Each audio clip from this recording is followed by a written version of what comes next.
మానవత్వపు మధురిమను చూశాను.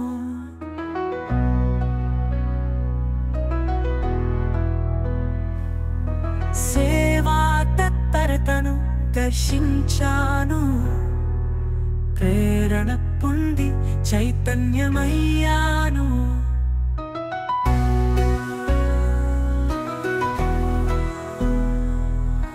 మీ భజనామన కార్యక్రమాలతో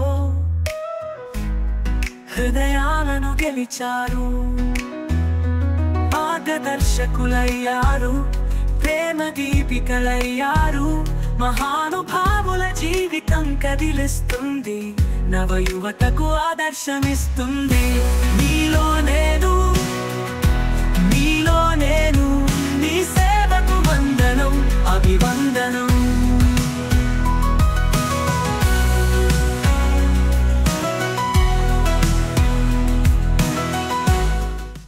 TV tourism ప్రేక్షకులకి నమస్కారం. హాయ్, నేను మీ ఆదిత్య భూషణ్. టీవీ టూరిజం ఎంతో ప్రతిష్టాత్మకంగా నిర్వహిస్తున్న మీలో నేను అనే కార్యక్రమంలో భాగంగా సీజన్ 2లో మరో కొత్త ఎపిసోడ్తో ఈరోజు మీ ముందుకు వచ్చేసాం. ఈరోజుటి ఎపిసోడ్లో శ్రీకాకుళం జిల్లాలోని కోటబొమ్మాలిలో ఉన్న ఓ మహనీయ వ్యక్తి సేవాస్ఫూర్తి, వారే శ్రీ బోయిన గోవిందరాజులు గారు. వారి జీవిత విశేషాలు, వారు చేస్తున్న సేవా కార్యక్రమాల గురించి వారి మాటల్లోనే విందాం. నమస్తే సార్.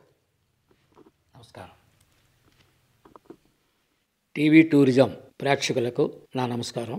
నా పేరు బోయిన గోవిందరాజులు, కోటబొమ్మాలి, శ్రీకాకుళం డిస్ట్రిక్ట్. మా నాన్నగారి పేరు బోయిన రమణమూర్తి గారు, మా తాతగారి పేరు బోయిన కృష్ణమూర్తి గారు. మా తాతలు ఈ గ్రామంలో 5 తాతలు ఉన్నారు. మా పెద్ద తాతగారు ఈ గ్రామానికి సర్పంచ్గా చేశారు. మా తండ్రులు 3 అన్నదమ్ములు. పెద్ద ఆయన నారాయణమూర్తి గారు ఈ గ్రామానికి ఉప సర్పంచ్గా చేశారు. మా చిన్న ఆయన గారు బోయిన లక్ష్మణమూర్తి గారు ఈ గ్రామానికి సర్పంచ్గా చేశారు. మా తండ్రి గారు చాలా సౌమ్యుడు, మంచి వ్యక్తి, సమాజ సేవ, ఒక మానవతా దృక్పథం కలిగినటువంటి వ్యక్తి. మా అమ్మగారు శ్రీమతి ప్రేమకుమారి గారు, ఆమె చాలా కుటుంబాన్ని ఏ విధంగా నడపాలా, కోడల్ని ఏ విధంగా నడిపించాలా, మనవలందరూ కూడా ఏ విధంగా ఉండాలా అని నిర్దేశించేటటువంటి అమ్మగారు. మా నాన్నగారు అంటే ఆయన దగ్గర, ఆయన కనుసనల్లో మేము కనబడితే మేము భయపడేటటువంటి రోజులు. ఆయన వ్యాపార రీత్యా, వృత్తిరీత్యా బయటికి వెళ్ళి వచ్చేసరికి మేము ట్యూషన్లాగా అంగటి 10 మంది పిల్లలను చదువుకొని ఉంటే వారు వస్తున్నారంటే గడగడలాడిపోయేటటువంటి పరిస్థితి. అటువంటి కుటుంబంలో జన్మించినందుకు మేము చాలా గర్వపడుతున్నాం. సార్, మీ కుటుంబ విశేషాలు మా ప్రేక్షకులతో పంచుకోండి. నా శ్రీమతి శారదమ్మ గారు, ఆమె చాలా ఉత్తమరాలు. ఆమె మా ఇంటికి కోడలుగా, ప్రథమ కోడలుగా వచ్చేసిన తర్వాత నేను మా నాన్నగారికి ప్రథమ సంతానం. ఆమె ఇక్కడికి వచ్చిన తర్వాత ఆమె కుటుంబాన్ని నడిపించే బాధ్యతలు, తోటి కోడల్ని ఏ విధంగా నడిపించాలా, ఉమ్మడి కుటుంబంలో ఎలగమెలసగల, వారు ఉన్నతమైనటువంటి కుటుంబం నుంచి విచ్చేసినప్పటికీ ఈ కుటుంబంలో ఏ విధంగా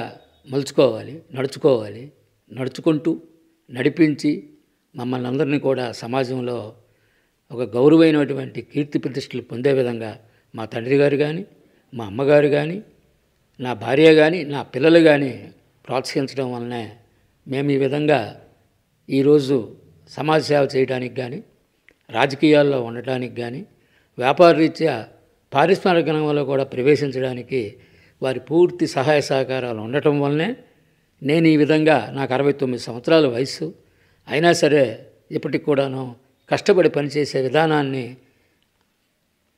అలవర్చుకొని ఈ సోషల్ యాక్టివిటీస్లో పాల్గొని, దాన ధర్మాల్లో పాల్గొని, దైవ కార్యక్రమాల్లో పాల్గొనేందుకు అవకాశం కలిగిందని మా కుటుంబ సభ్యులందరికీ కూడా ముందుగా వాళ్ళకి కృతజ్ఞతలు తెలియజేసుకుంటూ. సార్, మీ సేవా స్ఫూర్తికి ఎవరు ప్రేరణ? నేను చిన్నతనం నుంచి 10 మందితో కలిసి చదువుకున్న రోజుల్లో కూడా స్నేహితులందు ప్రభావితమై, అప్పట్లో కూడాను నేను వాళ్ళలో ఎవరికైతే అవసరార్థాలు ఉంటాయో వాటిని తీర్చే గుణాన్ని అలవర్చుకున్నటువంటి వ్యక్తిని. అదేవిధంగా నేను 10th క్లాస్ చదువుకొని కొంచెం ఇంగ్లీష్ సబ్జెక్టు పూర్ అవటం వలన 2 పర్యాయములు 10th క్లాస్ ఎగ్జామ్ ఇచ్చి ఒక్కొక్క మార్కులో పోవటం జరిగింది. ఆ సందర్భంగా నేను ఆ ఖాళీగా ఉన్న రోజుల్లో పుట్టపర్తి సత్యసాయిబాబా వారి దగ్గరికి మా గ్రామం నుంచి ఒక స్టేట్ బ్యాంకులో మేనేజర్గా పనిచేసినటువంటి వ్యక్తి సేవాదేవుల నిమిత్తం ఒక 5 కుర్రవాళ్ళని సెలెక్ట్ చేసి తీసుకువెళ్తే, నన్ను కూడా తీసుకువెళ్తే, ఆ రోజు ఈశ్వరమ్మ ఉన్నత పాఠశాల ప్రారంభోత్సవ కార్యక్రమంలో మేము సేవాదళంలో పాల్గొన్నాం. అక్కడ వారం రోజులుండి ఆ సేవలు చేసుకుంటూ అక్కడ సేవా తత్పరతకి మరికొంచెం మేము సేవలోనే కొంచెం భాగంలో ఉన్నప్పటికీ కూడా అప్పటికి కానీ ఆ పుట్టపర్తి వెళ్ళినందుకు గాను అక్కడ మరింత సేవా తత్పరత అలవడే విధానాన్ని నేర్చుకొని అక్కడి నుంచి వచ్చిన తదుపరి ఎడ్యుకేషన్ ఎప్పుడైతే కొంచెం బ్రేక్ కొట్టిందో అప్పుడే మా తల్లిదండ్రుల తాలూకా వ్యాపారంలో సహాయ సహకారిగా ఉంటూ నేను ఆ చిన్నతనంలోనే ఆ 10th క్లాస్ చదువుకున్న రోజుల్లోనే మా ఫాదర్స్ ఎక్స్పోర్ట్స్ బిజినెస్ ఉంటే కేరళ రాష్ట్రంలోన, తమిళనాడు రాష్ట్రంలోన, సుదూర ప్రాంతంలో సరుకులు రవాణా చేయించి అక్కడ వాటి చలామణి విషయంలో ధనం కలెక్షన్ చేసే విషయంలో కూడా నేను ఆ రోజుల్లో సింగిల్గా వెళ్ళి ఆ ప్రయాణం చేసి అక్కడ 4-5 రోజులు ఉండి ఆ సమస్యలను పరిష్కరించుకొని ఆ ధనాన్ని కూడా తీసుకొచ్చి తల్లిదండ్రులకి సహకారం చేస్తూ వ్యాపారం ఎందుకు కుతూహలం కలిగినటువంటి పరిస్థితులు. సార్, మీ ఎడ్యుకేషన్ అలాగే మీ కెరీర్ గురించి మా ప్రేక్షకులకు వివరించండి. ఇంటర్మీడియట్లో జాయిన్ అయ్యాను. అనకాపల్లిలో ఏఎంఏఎల్ కాలేజీలో జాయిన్ అయ్యాను. అక్కడ ప్రిన్సిపల్ గారు కుటుంబ సభ్యులతో నాకు స్నేహం ఏర్పడి సుబ్బయ్య గారు వాళ్ళ అబ్బాయి కాకినాడ రంగరాయ కాలేజీలో ఎంబీబీఎస్ చేస్తున్నాడు. నేను ఎందుకో కానీ ఆయన నన్ను అట్రాక్ట్, నేను ఆయనకి అభిమాన పాత్రుడు. అంటే విద్యార్థుల్లో నన్ను ఒక విద్యార్థిగా లైక్ చేసేటటువంటి పరిస్థితులు తెచ్చుకున్నాను. కాబట్టి నన్ను ఒక డాక్టర్గా చేయిద్దామని ఆయన ఆలోచనలో నాకు డాక్టర్ రంగరాయ కాలేజీలో నీకు సీట్ ఇప్పిస్తాను, నువ్వు చదువుకున్నాను అని చెబితే, కానీ అనివార్యకరణాలు స్నేహానికి ముందు చెప్పాను కదా విలువిస్తానని. నా స్నేహితుడు అనకాపల్లిలో వాళ్ళ బావగారు బ్రేక్ ఇన్స్పెక్టర్గా ఉంటే వాడు అక్కడ ఇంటర్మీడియట్ టెక్కల నుంచి మేము ఇద్దరం కూడా ఇంటర్మీడియట్కి అనకాపల్లి వెళ్ళి సెకండ్ ఇయర్ మళ్ళీ టెక్కలు వచ్చేసాం. ఆ టెక్కలు వచ్చేసిన సందర్భంగా ఇక్కడ కాలేజీలో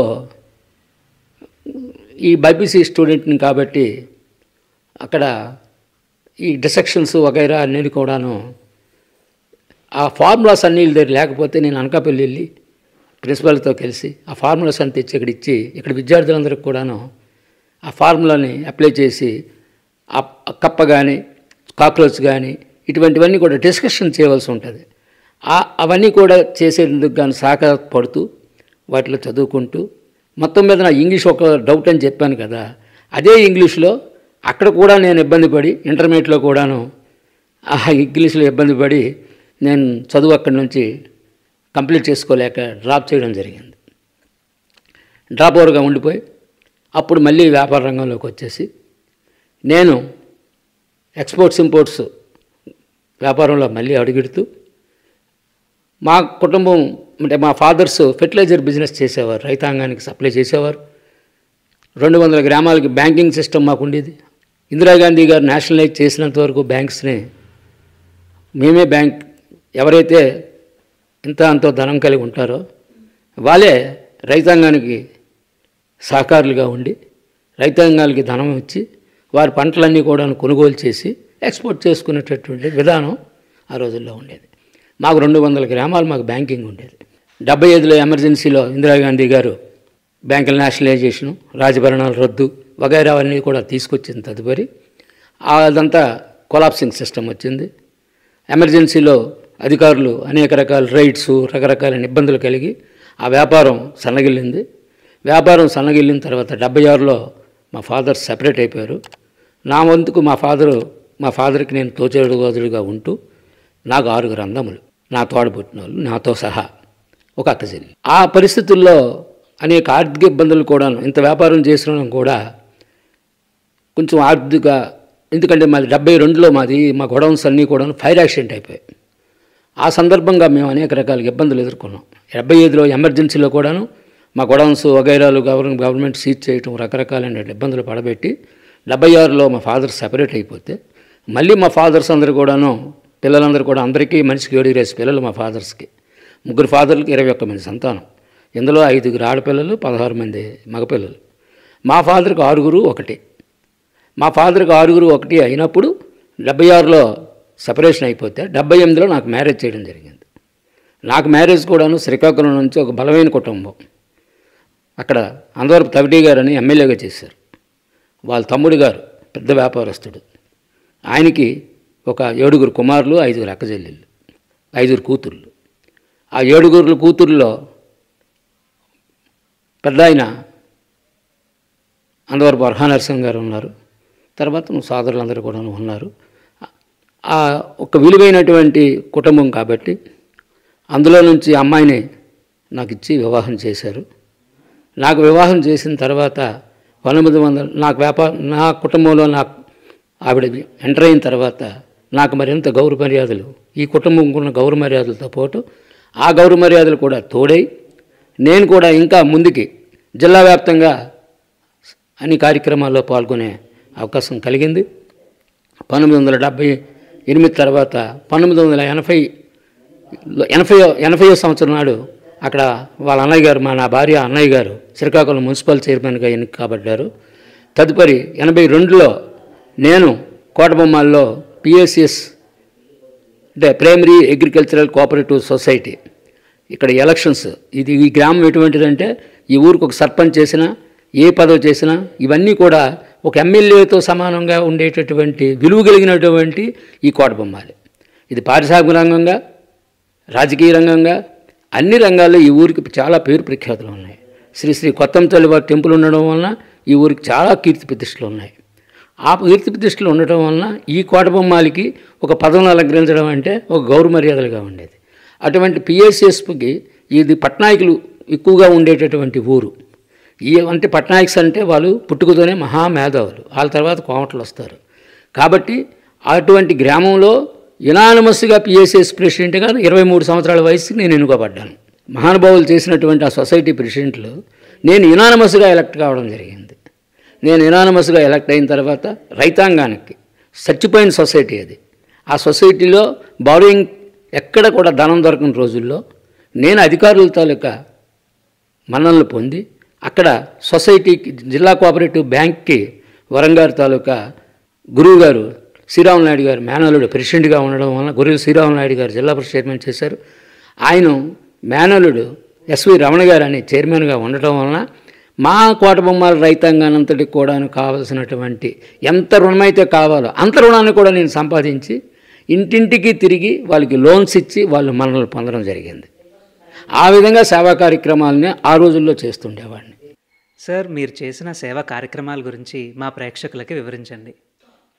తదుపరి నేను సర్పంచ్గా ఎన్నుకోబడిన తదుపరి నేను అనేక ప్రజాసేవా కార్యక్రమాలని గ్రామంలో ప్రభుత్వాలు ఇవ్వనటువంటివి ఆ రోజుల్లో తక్కువ నిధులు ఇన్కమ్ ఉన్నప్పటికి కూడాను ఆ నిధులతో గ్రామంలో ఉండేటటువంటి మంచినీటి చెరువులు, త్రాగునీటి చెరువులు, వ్యవసాయ చెరువులు అన్నీ కూడా బాగు చేయించి రహదారులన్నీ కూడాను సిమెంట్ రోడ్లుగా ఆ రోజు సిమెంట్ రోడ్లు అన్నీ ఊరు మొత్తం మీద కూడా సిమెంట్ రోడ్లు ఏర్పాటు చేసి డ్రైనేజ్ సిస్టమ్ ఏర్పాటు చేసి ప్రజలందరికీ కూడాను గోవిందరాజు గారంటే ఒక ప్రత్యేకమైనటువంటి అభిమానాన్ని పొందే విధంగా చేస్తూ గ్రామ పంచాయతీకి సంబంధించినటువంటి నిధులతో ప్రజా కంట్రిబ్యూషన్ జన్మభూమి కార్యక్రమాలు రాక ముందే ప్రజా కంట్రిబ్యూషన్తో 50% 54 షాపులు నిర్మాణం చేసి 54 కుటుంబాలకి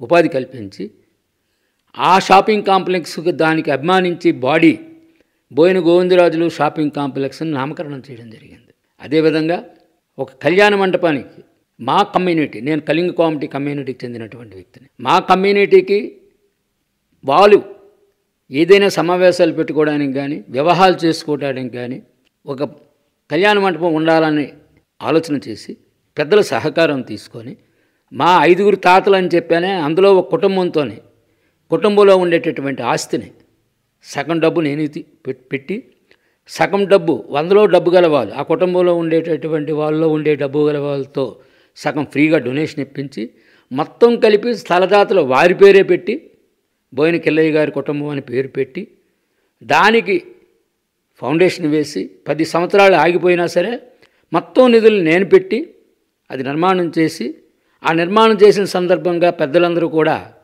బోయిన గోవిందరాజులు కళింగ కోమటి కళ్యాణ మండపం అని నామకరణం చేశారు.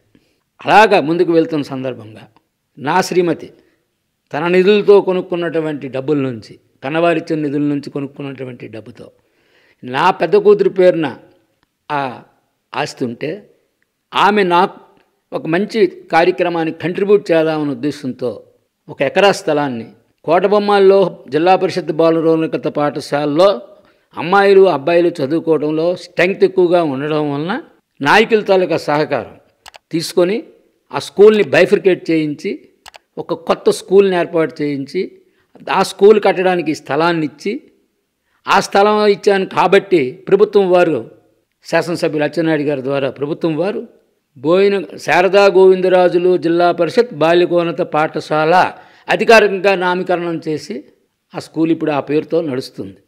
దానికి సుమారు 3-4 కోట్లు విలువ చేసేటువంటి భవనాలు ఇప్పుడు ఉన్నాయి.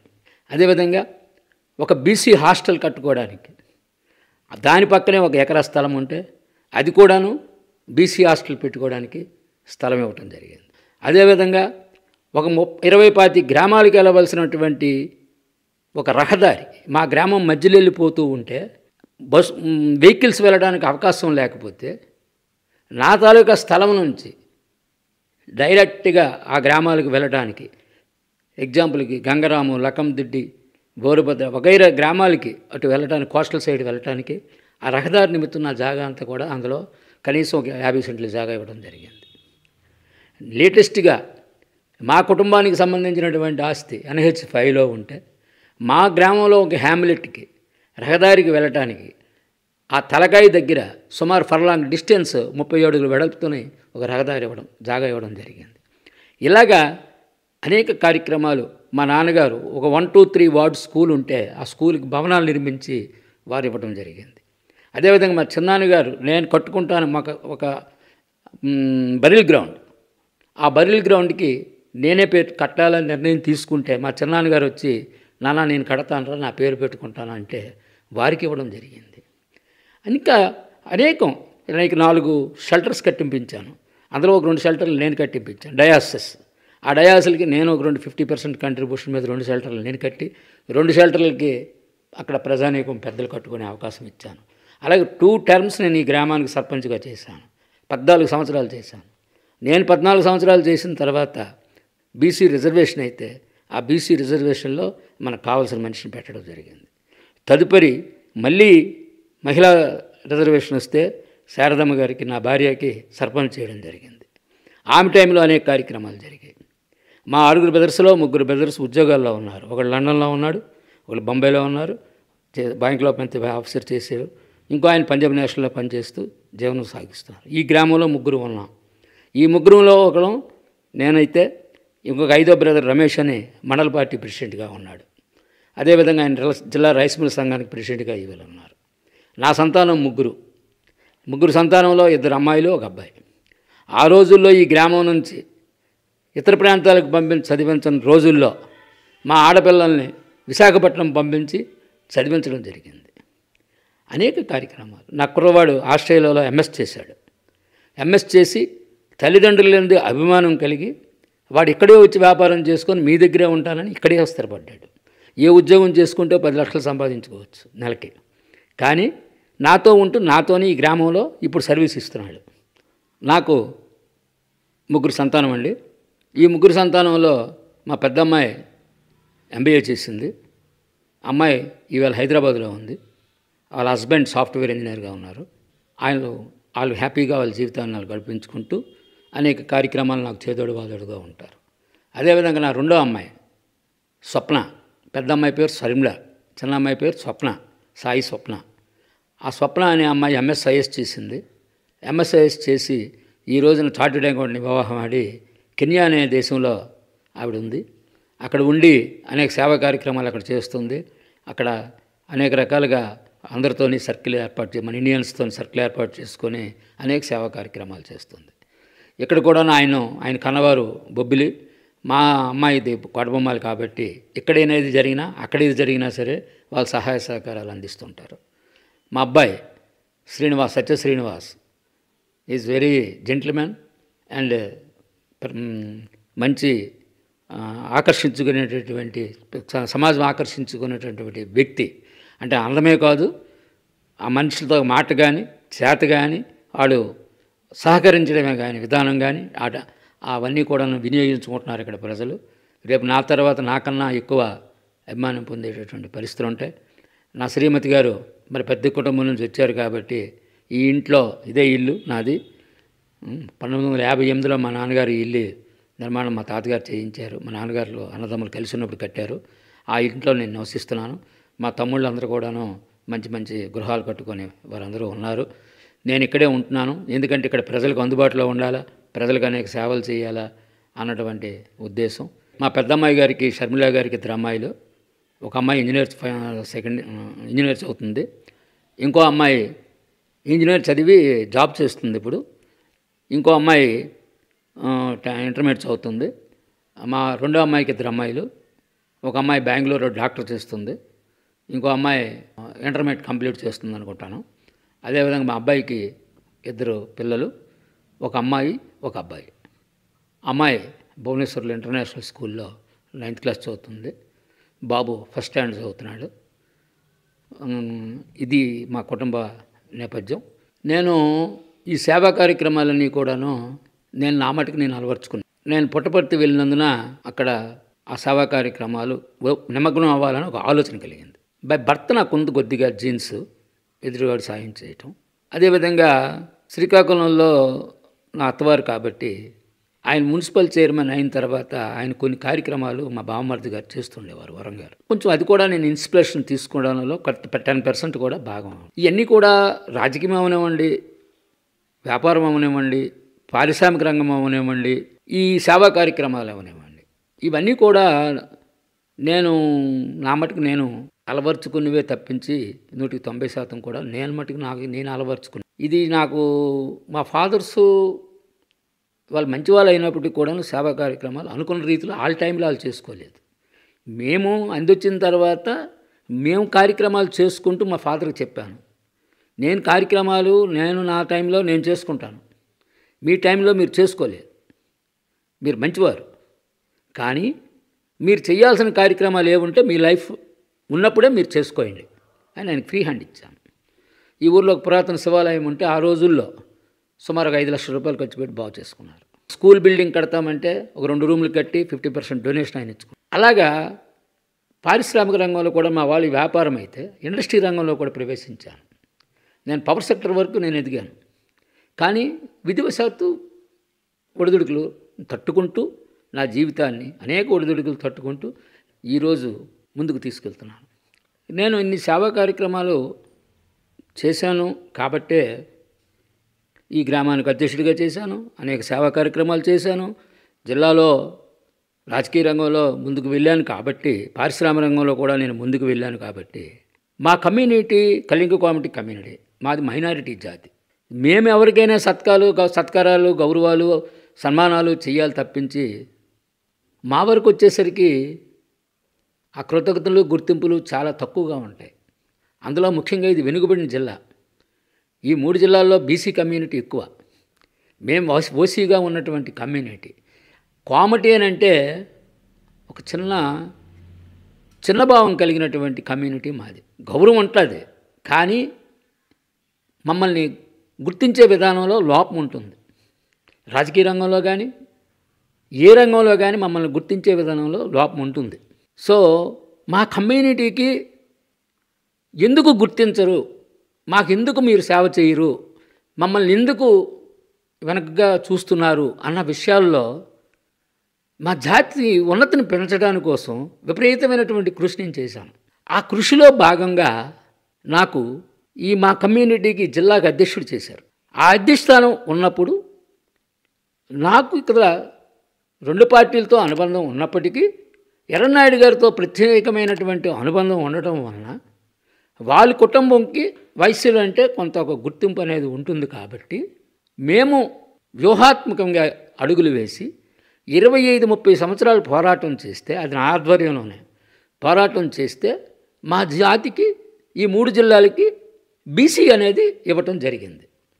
అది 2015లో అచ్చెన్నాయుడు గారి ద్వారా చంద్రబాబు నాయుడు గారు తెలుగుదేశం గవర్నమెంట్ ఇచ్చింది.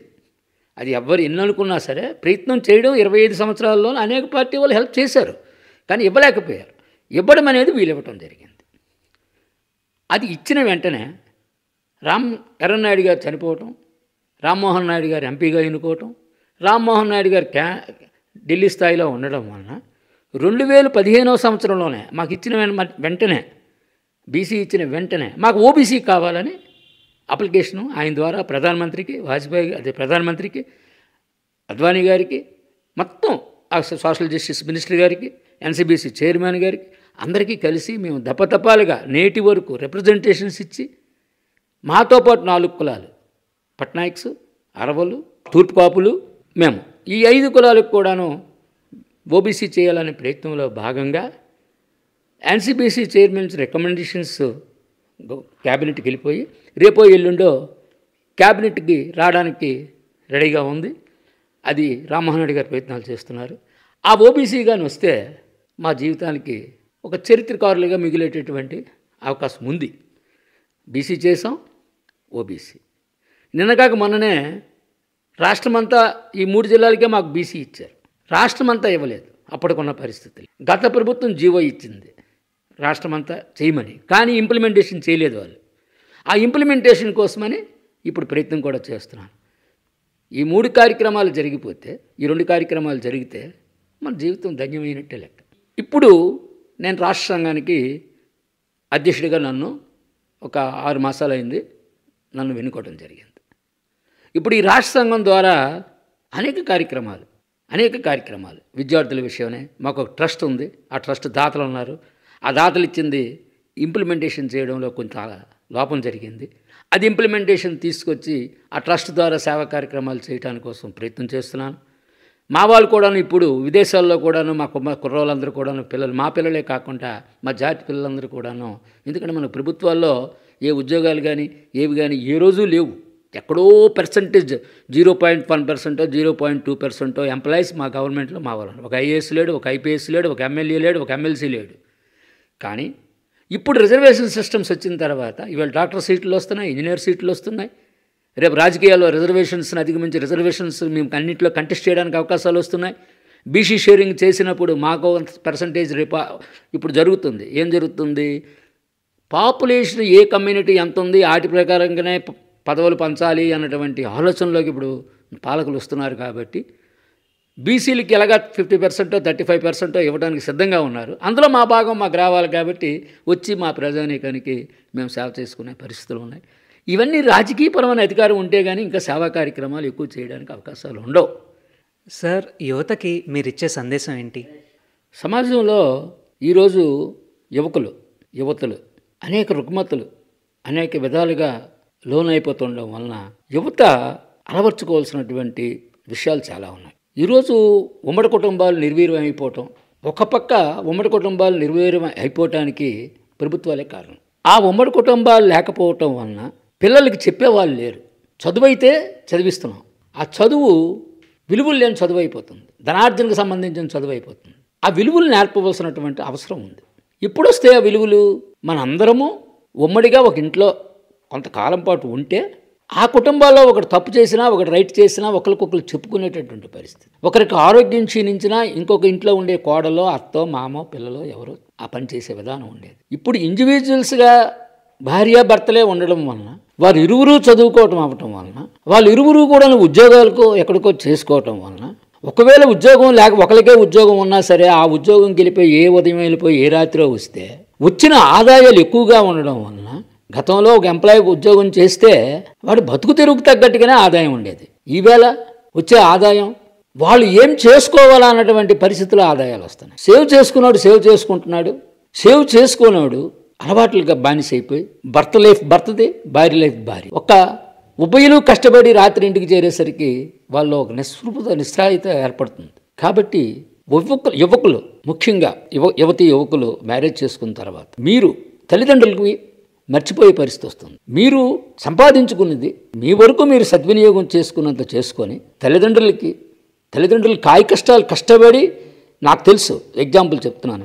నేను చేస్తున్న వ్యాపారంలో కలాసి అనేటువంటి లేబర్ ఉంటుండాడు. వాడు పొద్దున్న నుంచి సాయంత్రం వరకు క్వింటాల్ బస్తాలు మోసుకొని వాడు 1000-500 సంపాదిస్తూ వాళ్ళ కొడుకు మోటార్ సైకిల్ వేసుకొని వస్తాడు. వాడు ఇంజనీర్ డిగ్రీ చదివిస్తున్నాడు ఈ తండ్రి. వాడు మోటార్ సైకిల్ వేసుకొని వచ్చి వాడు వాళ్ళ నాన్న తీసుకుని వెళ్తాడు. అంటే అంత కాయ కష్టం చేసి ఆ పిల్లడికి చదివించి ప్రాయుకుడు చేసిన తర్వాత వాడి తల్లిదండ్రులు మర్చిపోతున్నారు. దానికి కారణం ఎవరు? మనమే. ఎందుకు? మనం మన తల్లిదండ్రులను మనం చూసి, మన తల్లిదండ్రులు మన దగ్గర ఉండి మన పిల్లలకి మనం నేర్పిస్తే వాళ్ళు ఆటోమేటిక్గా దానికి అలవాటు పడతారు. ఈవేళ పిల్ల సంతానం కూడా 1-2 ఉండటం వలన వాళ్ళు సెటిల్ అయిపోయిన తర్వాత, వాళ్ళు పిల్లలు అయిపోయి వాళ్ళు వెళ్ళిపోయిన తర్వాత ఈ ముసలి వాళ్ళు ఇక్కడ గ్రామాల్లో అంటుండి వాళ్ళ తాలూకా భావం, వాళ్ళ తాలూకా ఇది వర్ణాతీతం, వాళ్ళ తాలూకా అది చెప్పలేనిది. అది ఎందుకంటే కొడుకు కోడళ్ళు మనవలు మనవరాళ్ళు ఇంట్లో ఉంటే ఆ ఇల్లు కలకల ఆడుతుండే. ఈరోజు ఎక్కడికి వెళ్తే వాళ్ళు అలాగా వాళ్ళిద్దరు వాళ్ళ పెళ్ళం మొగుడు ముఖాలు చూసుకొని ఉండవలసినటువంటి పరిస్థితి. వాళ్ళు ఎంతకాలం తిరుగుతారు? యువకులు వాళ్ళలో కూడా ఆ ముడుకుల్లో కొంచెం బలమైనంత వరకు విచ్చలవిడిగా తిరుగుతారు. తదుపరి వాళ్ళు ఏమవుతున్నారు? వాళ్ళు ఓల్డ్ అయిపోతున్నారు. అది గ్రహించలేకపోతున్నారు. ముందు అది గ్రహించాలి. అది గ్రహించి మీరేంటి, మీ తల్లిదండ్రులు ఏంటి, మీ గ్రామం ఏంటి, మీ గ్రామంలో కార్యక్రమాలు ఏంటి, వాటికి మనం ఎలాగ ప్రోత్సహించాలా, వాటిలో మీరు భాగస్వామ్యం అవ్వాలి. ఆ భాగస్వామ్యం అయిన రోజున మళ్ళీ మీరు గ్రామాలకు వస్తారు. మీరు అందరూ పట్టణాలు వెళ్ళిపోయి నివసిస్తే పల్లెలన్నీ ఏమవ్వాలి? వ్యవసాయ భూములన్నీ బీడు భూములు అయిపోతున్నాయి. ఒకప్పుడు వ్యవసాయ భూములు బీడు భూములుగా ఉన్నప్పుడు వ్యవసాయ భూములుగా మార్చడానికి కోసం ప్రభుత్వాలు కృషి చేశాయి. అనేక ప్రాజెక్టులు తీసుకొచ్చారు, అనేక నీటి చదువులు చేసి నీటి సదుపాయాలు కలిగించి ప్రతి ఎకరం కూడాను పండాలా అన్నటువంటి జయంతో ప్రాజెక్టులు కడుతుంటే, ఒక పక్క మనం ఏం చేస్తున్నాం? మన భూములు మనం పండించలేక విడిచిపెట్టేసి వెళ్ళిపోతున్నాం. ఇవన్నీ కూడాను విద్యార్థులు, యువకులు వీళ్ళందరూ కూడా తెలుసుకోవాలి. తెలుసుకొని ఎంత ధనం సంపాదించినా అది ఏమవుద్ది? ఎవడైనా పట్టుకుపోతాడా? ఎవడైనా ఏం చేస్తాడా? ఎవడు ఏం చేసింది లేదు. కానీ ధనం అనేది బతకడానికి కావలసినంత కంపల్సరీగా ఉండాలి. ఉండకపోతే మనం ఎవడికి చేసి చేసుకున్నా మన సమాజంలో విలువలు తక్కువగా ఉండవలసిన పరిస్థితులు ఉంటాయి. కాబట్టి మీరు యువకులు మీరు బాగా చదువుకోండి, సంసార జీవితం చేయండి, తల్లిదండ్రులకి గ్రామాలకి చూడండి, మీ ఉన్నత విలువలను కాపాడుకుంటే మీ జీవితానికి విలువ. అంతే తప్పించి మేమేదో మాకు రెక్కలు వచ్చాయి, మేము ఎగిరే పక్షుల్లో ఎగిరిపోతాం, ఎగిరి ఎక్కడో పడిపోతారు, క్లోజ్ అయిపోతుంది జీవితం. అట్లా కాదు. నా పేరు బోయిన శారద. నేను కోటబొమ్మ 1978లో వచ్చాను. అంతా ఇంతవరకు సర్వీస్ చేశాను. జీవితము అంటే పూలబాట కాదు. జీవితము అని అంటే ఒక ముళ్ళబాట. అనేక సుఖాలు ఉంటాయి, అనేక కష్టాలు ఉంటాయి, అనేక ఉన్నత శిఖరాలు ఉంటాయి, అనేక అవమర్యాదలు ఉంటాయి. అన్నీ అధిగమించి ధైర్య సాహసాలతో ముందుకు వెళ్ళిందే జీవితం. ఎక్కడైనా సరే ఒడిదుడికలు వచ్చినప్పుడు కృంగిపోకూడదు. రాని దాన్ని ఛేదించుకొని వెళ్దామని ధైర్యంతో ముందుకు నడిచినప్పుడే మళ్ళీ మీరు ఉన్నత శిఖరానికి వెళ్ళడానికి అవకాశం కలుగుతుంది. దానికి నాది నేనుగా చెప్పుకోకూడదు. కానీ మా జాతికి, నేను సమాజానికి సేవ చేశాను, కానీ మా జాతికి ఒక మెసేజ్ ఇవ్వాలని నాకు కోరిక ఉంది. అది ఆల్రెడీ నా జీవిత చరిత్రని ఒకటి తయారు చేస్తున్నాను. దాన్ని మా జాతికి ఏదో ఒకరోజు అంకితం చేస్తాను. అది రేపు యువతీ యువకులకు కానీ సమాజానికి కానీ అది ఉపయోగపడే విధంగా నేను ఎన్నైతే కష్టాలు సుఖాలు అనుభవించానో అవన్నీ వివరిస్తూ కష్టాల్లో మళ్ళీ అధిగమించి ముందుకు వెళ్ళడం ఎలాగా అన్నదానికి అది ఎగ్జాంపుల్ అవుతుంది. నా జీవిత విశేషాలని మీతో పంచుకోవడానికి అవకాశం కల్పించినటువంటి టీవీ టూరిజం యాజమాన్యం మణిభూషణ్ గారికి, వారి బృందానికి నా యొక్క ధన్యవాదాలు, కృతజ్ఞతలు తెలియజేసుకుంటూ ఈ చక్కనైన అవసరం కల్పించినందుకు మరొకసారి ధన్యవాదాలు తెలియజేసుకుంటూ సెలవు తీసుకుంటున్నాను. జై హింద్. కొంతమంది జీవితాలు మార్గదర్శకంగా ఉంటాయి. అలాంటి మార్గదర్శకమైన జీవితాన్ని గడిపిన శ్రీ బోయిన గోవిందరాజులు గారి జీవిత విశేషాలు, వారు చేసిన సేవా కార్యక్రమాల గురించి ఈ ఎపిసోడ్ ద్వారా మీరు తెలుసుకున్నారు. మరి ఈ ఎపిసోడ్ ద్వారా మీరు కూడా స్ఫూర్తి పొందుతారని కోరుకుంటూ మరో ఎపిసోడ్తో కలిసే వరకు సెలవు. మరి సైనింగ్ ఆఫ్, మీ ఆదిత్య భూషణ్. ఈ ఎపిసోడ్ కనుక మీకు నచ్చినట్టయితే లైక్ చేసి షేర్ చేసి టీవీ టూరిజం ఛానల్ని సబ్స్క్రైబ్ చేయండి. Thank you.